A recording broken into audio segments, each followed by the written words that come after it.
where we left off last week, we had started talking about multiple regression and kind of ways of conceptualizing what multiple regression is. How does it operate on a conceptual level as we're adding more and more variables into an equation to try to predict what scores are like for different individuals. We started off with one approach of thinking about it that I pointed out wasn't quite right. And the idea with that is that if you have an effect, you start off with one variable and you try to predict your outcome. And we were looking like children's behavior, predicting their peer behavior, predicting their behavior. You see a pattern in the results, and you calculate a regression line, and you get residuals around that regression line. And you look for patterns in those residuals, and we saw that children who had high levels of family support tended to have fewer behavior problems than we would have expected based on the overall pattern, and children who have low levels of family support showed worse behavior than you would have expected based on that overall pattern. And multiple regression, one way of thinking about it is it says, well, let's take those residuals now and do a regression predicting those residuals. Kind of what sort of pattern do we see? And the outcome then we saw was, we started talking about, well, it wasn't the kids' behaviors anymore, it was the residuals, kind of what's left over in their behavior after we already took into consideration their peer behavior. And the problem, and that works well in particularly emphasizing this idea that with multiple regression, you're not looking at behavior anymore. You're looking at behavior controlling for other things. And one way of thinking about controlling for those other variables is this kind of the residuals. It's that bit that's not related to those, that bit that's left over after we've looked at those other variables. The problem with that approach, as we talked about right at the end of class, or that way of conceptualizing it, is that it kind of implied that first variable, we come up with a regression line and that sticks. And once we've got that regression line for peer behavior, it never changes. That's the effect of peer behavior. It's always the effect. And we then kind of work off of that. The next variable looks at the residuals. And then we'll come up with a regression line for those residuals, and that would stick. And that's wrong. That's not how multiple regression works. Every time you add a new variable, it kind of starts from scratch and looks at both of them at the same time to see what's the best fit I can get. So we're going to start today with a kind of this is really what's happening with multiple regression. And we can't really visualize it. I think the best way to kind of get a sense of what this is to actually, we are going to be the regression line. We will be the data. So I need 4 volunteers to be you can pick your Star Wars character. We've got Darth Vader, Luke Skywalker. I can't find my... Someone took it? Well, I think it's in Sriram's closet. Some of my toys. If you come to my office, I was trained as a child clinical psychologist. I got lots of little toys many years ago. Yoda, Princess Leia, Luke. So I need 4 volunteers to be a character. Step up or come on up, or I'll just have to start picking people. Okay, there you go. Darth Vader's claimed. You'll be Yoda. See, that's good. You'll be the princess. I need one more. Come on. Who's gonna be from this side of the room to make it fair? Come on. Someone be Luke. There you go. Okay. Now what we're gonna do? It's a little tricky. We're going to start with one. I've got information on them over here. No. Just stay focused on them. We've got information. And we're going to start with one piece of information about each of these people. We're going to, I think we're not going to be able to avoid that. Okay. We're going to start with one piece of information. We'll see how this turns out on camera. For each person, and summarize that one piece of information. And so we've got one. We're going to start with what their behavior scores are. And we're going to graph it on a line So each of you are, I've got your numbers, so we'll start with, and you're going to have to kind of reach around each other. So here's the line. We're going to graph right vertically here. Put your little character next to your score. So Yoda's behavior is a 0. That's behavior problems, because Yoda is like Yoda. He never gets in trouble. Luke was a 2. So we put Luke at 2. Princess Leia's a 3. And Darth Vader, well, we know. He's up there at a 5. Oh, put him right. You have to kind of squeeze in. So it's a little tight. But what we're doing, you see, we've got all of them lined in a nice straight line. And if we're trying to summarize that, what we do is we look at that line, those values, and kind of summarize, well, you know, what's the average level of behavior? Well, what's their behavior? And we're going to describe that with a dot, a single point on that line. But right around 2.5 would be the average of all of those. So we've got one variable, one piece of information we're looking at. We summarize it with a line, a one-dimensional line. Or we describe it with this one-dimensional line from 0 up to 5. And we summarize it with a zero-dimensional little point. Now, we're going to expand this. We're going to add a second variable. And what we're going to do now, let's plot this as well, their peer behavior. And so on the axis, now we're going to come along here and also plot peer behavior. Let me squeeze in here so we can step aside. And we'll have peer behavior 0, 1, 2, 3, 4, 5. And now plot where each of you would be. So remember what your behavior was. Your peer, Yoda's peers were 0 because he's hanging out with Jedis. They're never bad. Vader grew up on Tatooine. What's all that riffraff? What's the bar and all that bad stuff? So his peers were a 5. Princess Leia, well, her peers were a 1. She's a princess. They kept her pretty sheltered. His friend was Han Solo. Well, but that was later. Oh, okay. So wait. So Leah would be a 3. So you'd be a 3 for your behavior and a 1 for peer behavior. Oh, right there I am. Yeah. And Luke, Luke's behavior was a 2. He was, a little naughty. And his peers were a 3. I said Luke. Yeah, so he's a 3. So Leah's... Okay. So there they all are. And now we're describing these. What we're really doing is they were on that line, and we're stretching the line over. We're taking that one-dimensional line. I know I'm starting to sound like Star Trek, higher, going into new dimensions. We take that one-dimensional line and we're stretching it. And so we're pulling each of them over. Yoda kind of stayed put, but these others were kind of pulled into a second dimension. Ooh. And we're going to summarize that so we had a one-dimensional line for one variable that we summarized with a point. Now we've stretched that one-dimensional line into a two-dimensional plane. And we're going to summarize that relationship, not with a one-dimensional point, a zero-dimensional point, but with a one-dimensional line, which would be our regression line, kind of going right around, probably something like that.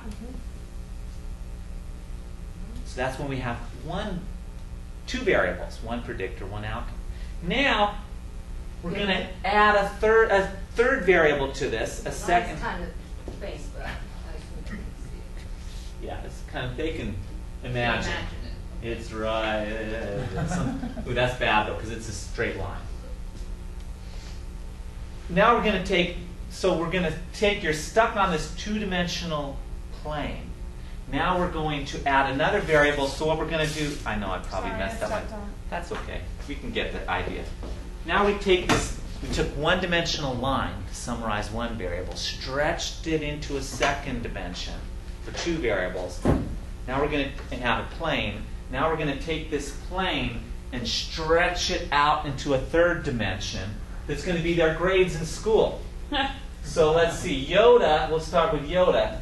You're at a 0, right? But your grades are a 5 because he's like the smartest of all Jedi. So he's like coming straight out to like right around there.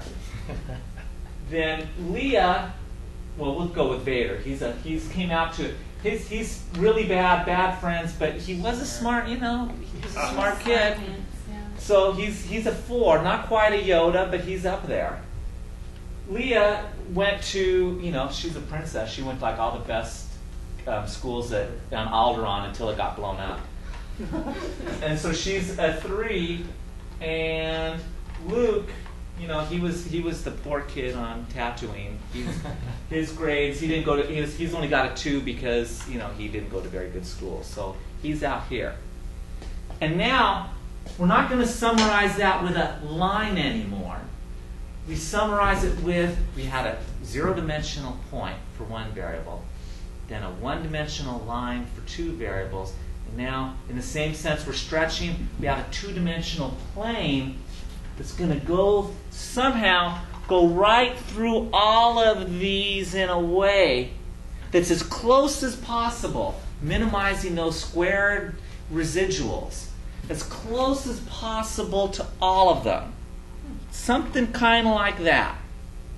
And this, with 2 variables, this plane is our regression line. We talk about it as a line, but it's really not a line now, it's a plane. It's a regression model. And that's when we add variables. Okay, you guys can go sit down. You can keep playing with the toy if you want until the break. Yeah, they're... Well, look, if you open up Darth Vader, it's Anakin Skywalker. Wow. It's not a hesitancy. Yeah, that's And I started doing this because I realized I taught this course a couple times, and what happened, no matter how I would explain it verbally, me just here blah blah blah blah blah blah blah, students would always walk away with the idea that what happened is, when we had one predictor, we had a line, and then we added another variable, and what it did is it kind of made the line squiggle a little bit. And as we added more variables, it made that line squiggle around more and more until it could be really close. That's not what's happening. No, it really is just stretching into, every time you add a new variable, it stretches it into another dimension. And if we added a 4th variable, a third predictor, it takes that. Notice we've now kind of come out into a cube. The data's in this 3-dimensional cube. You'd have to stretch that into a 4th dimension. Now we really are talking Star Trek. You'd have to stretch that in some other way we can't conceptualize, we can't visualize. And our prediction, instead of being a point or a line or a plane, would now be a 3-dimensional cube inside this 4-dimensional. And again, you can't visualize it. But that's what's happening with multiple regression. Every time we add a variable, it's stretching it out into a whole other dimension of possible data, of this sort of statistical space, to find what's the patterns that we see.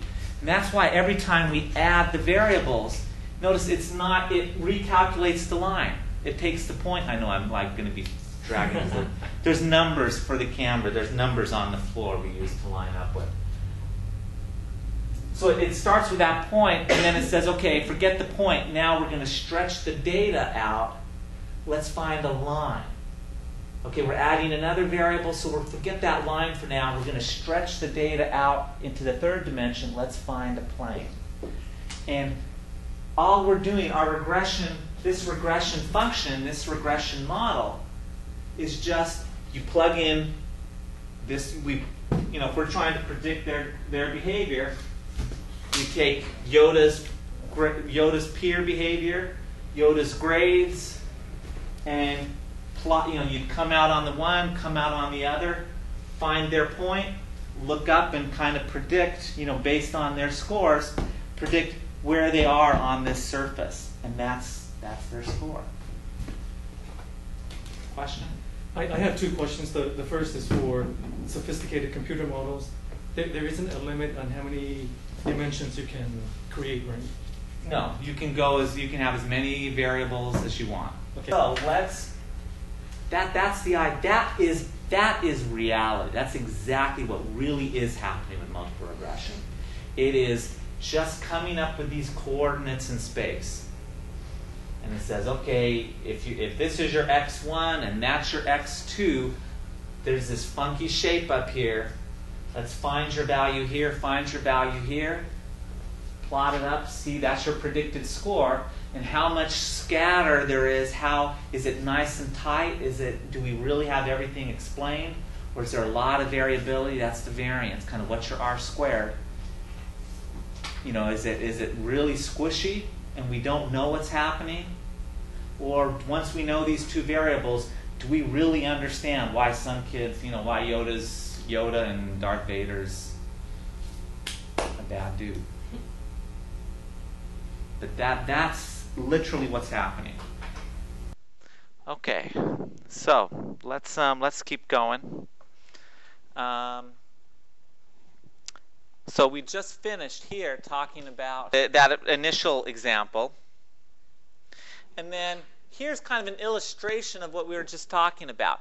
Now, what I like about this is to point out, and this is something we'll get to in a couple weeks, that notice that we have like a nice hard flat surface, but it doesn't have to be. It can be, like in this case, a nice gradual curving shape with the gentle slope where you can be high or low, and that can fit multiple regression as well. That plane, that surface, or the line doesn't have to be flat. It could be bent a little bit. There's only certain types of shapes it can take, which we'll talk about later. And you can kind of, again, as we're saying, what you'll do is, in multiple regression, you just take your values for x1, the value for x2, and find where they are on this surface. And then plot that over, okay, what's the y value, what is the outcome that's associated? So here it's a very high value, here it's some very low value. If you're like an x over here, if you're here, you're going to have a very low outcome score.